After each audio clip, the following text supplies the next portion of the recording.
go a little farther with the Chevrolet franchise, there was a fellow by the name of Bill Durant who started General Motors Corporation, and he was from Flint, Michigan. He came off a farm and came into Flint and went to work as an insurance salesman, and there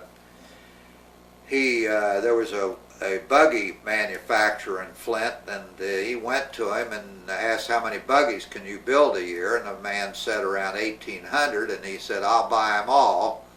And with that, he made a deal with the guy and with the manufacturer, and he went off and he chose hardware merchants to be his outlets or his dealers to sell these buggies. And he came to Portsmouth and he induced grandfather to take on the buggies. This was in 1906, 1904, and Bill Durant went on to get into the automobile business by starting the public company of General Motors Corporation, and they bought the Oldsmobile and manufacturing facilities, and then Buick, and weren't making money, and the stockholders voted him out as president of the company, and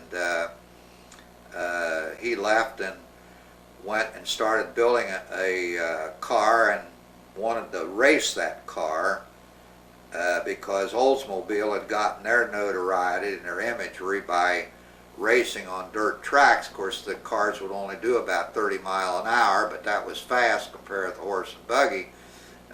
So Durant got a hold of a fellow by the name of Louis Chevrolet, who was French, and a race car driver, and his brother, who were both good mechanics, and they built a car and they raced it and called it Chevrolet after Louis Chevrolet. And Bill Durant went out to build a dealer organization who would buy these cars and sell them under a franchise system, as much as we have today. And he came back to these same hardware merchants who had bought buggies from him, and that's how he came back to grandfather. And in 1911 was the first year they built Chevrolet, and he signed up grandfather and shipped the first Chevrolet that was shipped to them was a 1912 model. And they had to drive those cars down from Flint, Michigan, and the rear ends in them were a regular Model T rear end, and there were only dirt roads all the way down, and it would take them a couple of days to drive, and my dad would go up with a group of young fellows, and they'd drive these cars back, and of course the weather was bad and wet. They got stuck in the mud and snow and everything else, but when they got them back, they really had to overhaul the rear ends on them, and in many cases put new rubber on. But in order to buy those cars, they had to pay for them, and of course to sell them there was no such thing. The banks wouldn't finance a car, and of course the people were skeptical of them.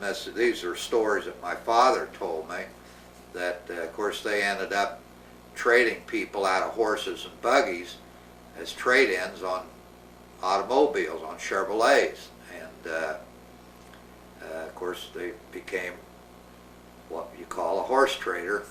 Only the first horse traders, rather than trading horse for horse, a horse for an iron horse or a Chevrolet.